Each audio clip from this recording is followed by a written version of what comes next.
Hello and welcome. My name is Anuska Taylor and welcome to my channel and welcome to this week's video, which is all about the voice of authority and why lowering our speaking pitch is not the answer.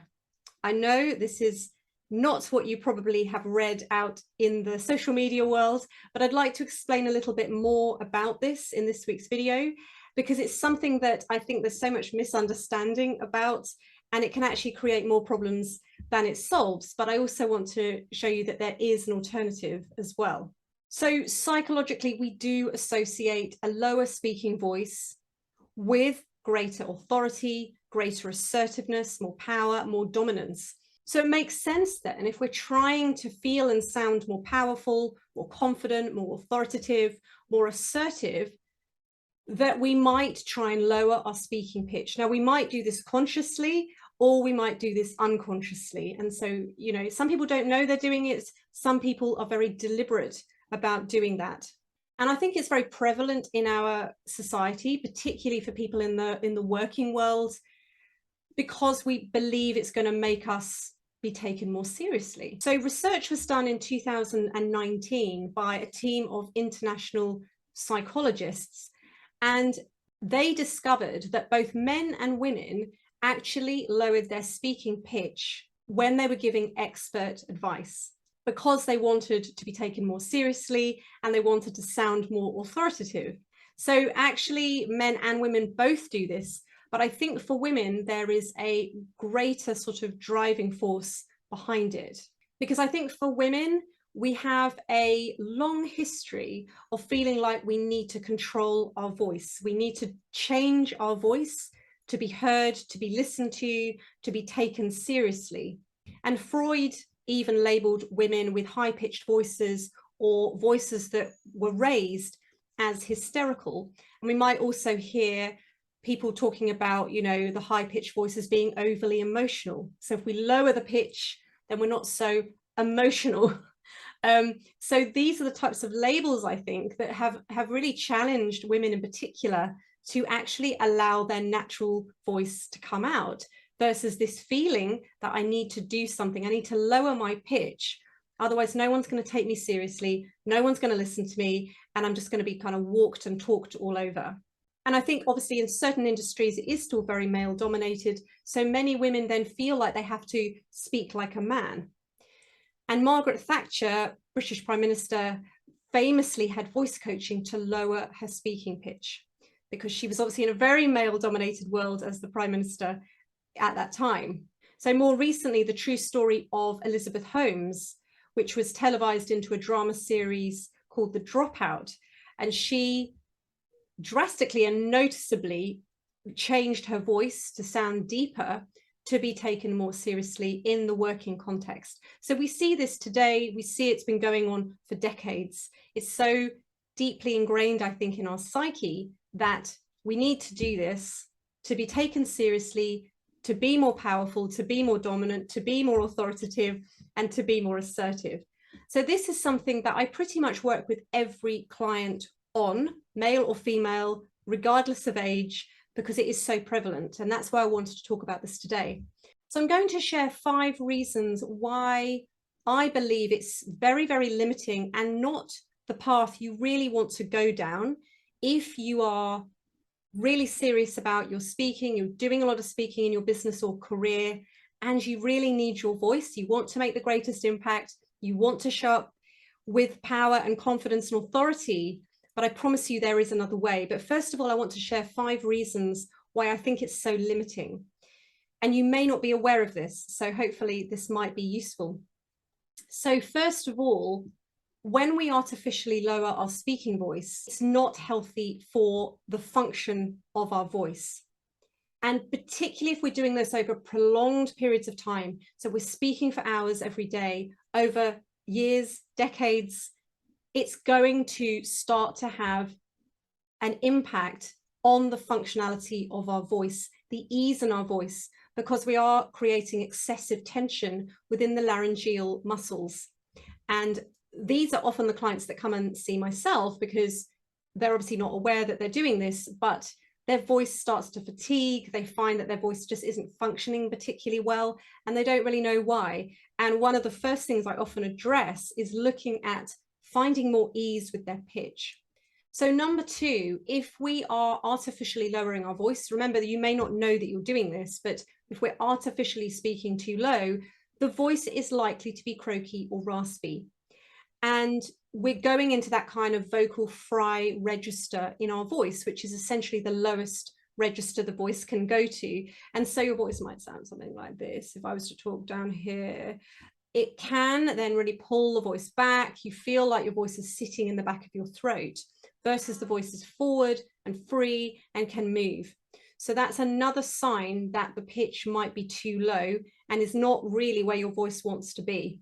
Number three is often when our speaking pitch is very low, the voice can become quite monotone. Now, monotone is quite rare, but by monotone, I mean, we don't really have much pitch variation, because if I'm talking down here, there's only so far I can go. I actually find it really hard to talk down here, but if I'm talking down here, it's really hard for me to kind of modulate my voice down here, because I might be able to go up occasionally, but the voice is fairly monotone. It kind of sounds a bit flat, not literally flat, but it sounds a bit sort of uninteresting to listen to. So often if you're perceiving a monotone in your voice, like where the pitch doesn't really sort of shift too much, again, not necessarily, but that could be a sign that your pitch is too low. Number four, which I kind of alluded to already, is when the pitch is too low, you are going to find it very challenging to project your voice without straining, without pushing, without feeling like you've got to put a lot of effort into your voice. Now, of course, if you're using a mic all the time, you may not notice this straight away, but just start to notice if you are speaking in a group, in a room full of people, you're not mic'd, do you feel like you have to push your voice out to project?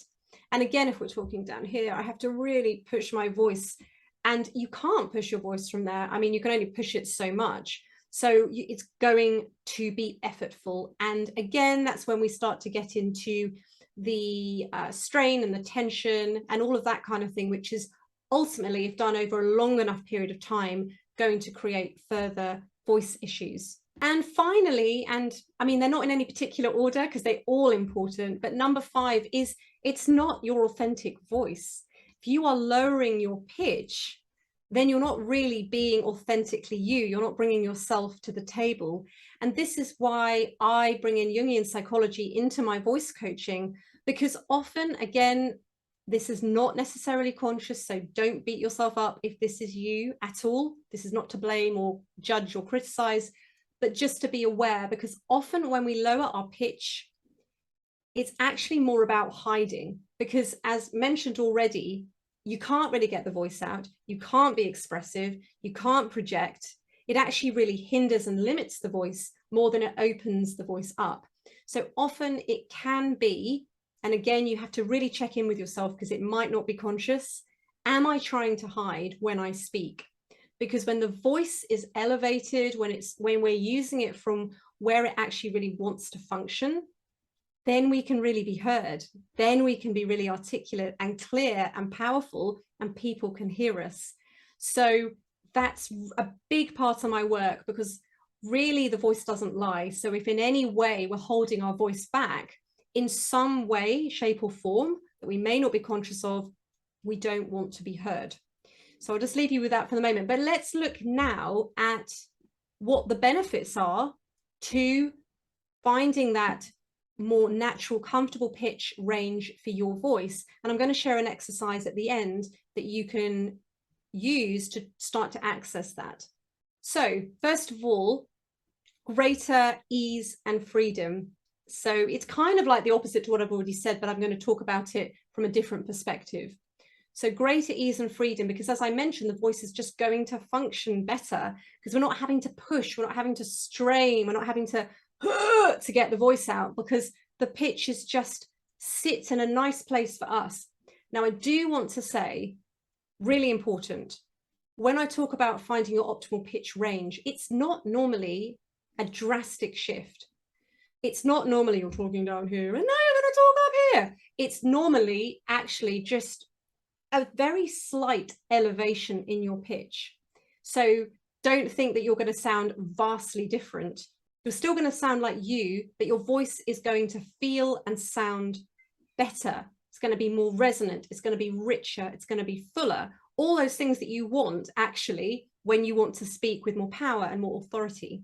Number two, greater power. As I mentioned, when the pitch is too low, it's actually very, very hard to project your voice.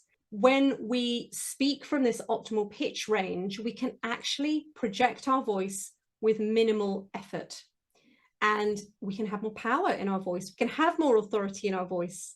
Number three is we have greater expression. So as I mentioned about the monotone, when the voice is down here, you can't really go anywhere. But when we elevate our pitch, then we can go up and we can go down. But the point is we've got that flexibility to move our pitch around, to modulate, to intonate. If our voice is down here, we've really got nowhere to go, but occasionally up and then we come down again. So you often hear that with people. They might kind of stab the ends of words. So it's going to be much easier to modulate from this place.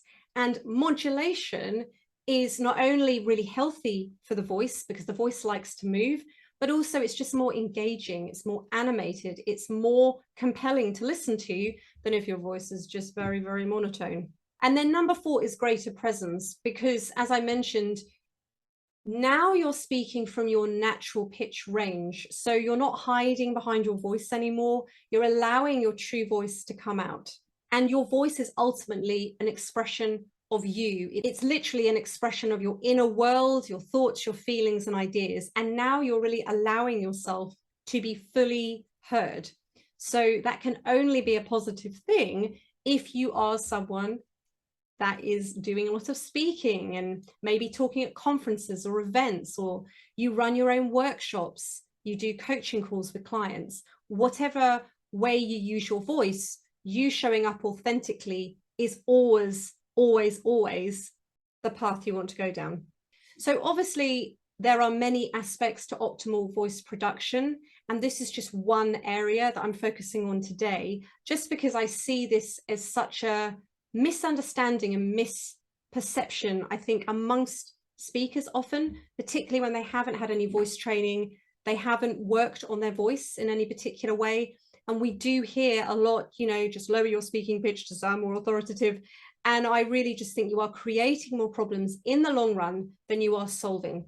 And actually, when you speak from your natural pitch range, you modulate from that place, your voice is going to sound more powerful, more effortless, more free, more expressive, and ultimately more engaging. So I'm going to give you a very quick exercise you can try to begin to find your optimal pitch, and just notice when you do it, how does it feel? And you can also record yourself as well, because sometimes we can sort of misperceive our voice in our own head. We're the only person that hears our voice the way we do. So I do advise you to record yourself and listen back.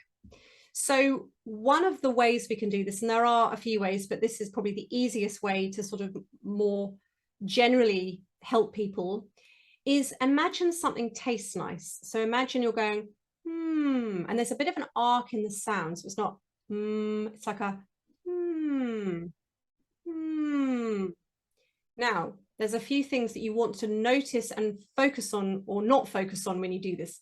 First of all, we don't want anything really going on in the neck. So we're not going, we're not squeezing from the throat or the neck. This is all relaxed. The sound, hopefully, if you're doing this correctly, you should feel a buzzing around your lips and around your nose. So if you find it difficult to find that space straight away, linger on the M first. So, and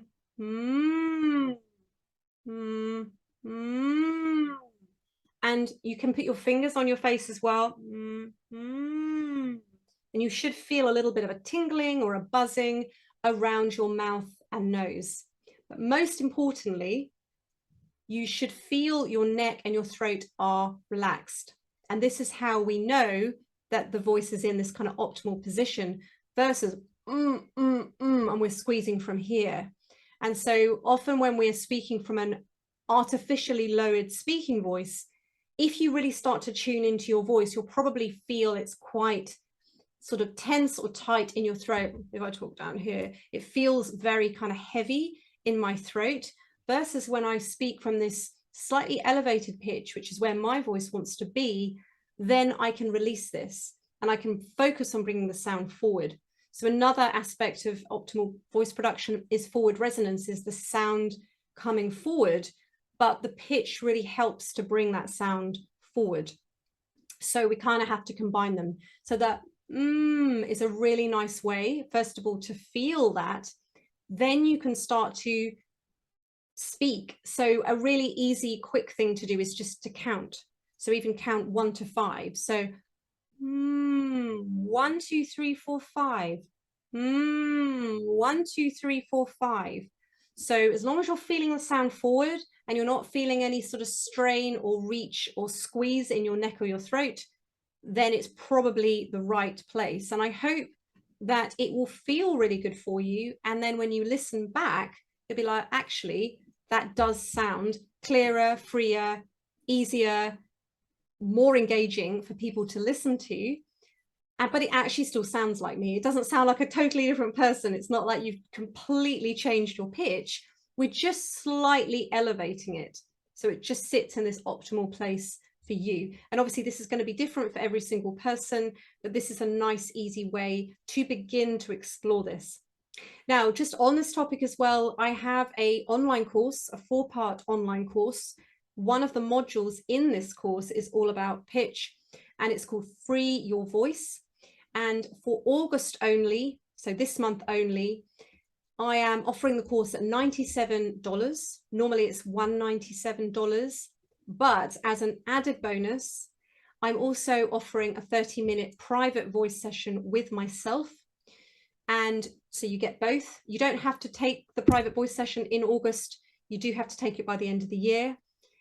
And this way you get to work through some of this, but then you would get me to kind of listen and help you start to kind of feel and find your voice. And because it can be quite difficult when we're not particularly tuned to our voice, we're not particularly connected to our voice. As I've mentioned many times, often we don't even really know what we're doing. We just know it doesn't feel good or it doesn't sound good, but we don't really know why.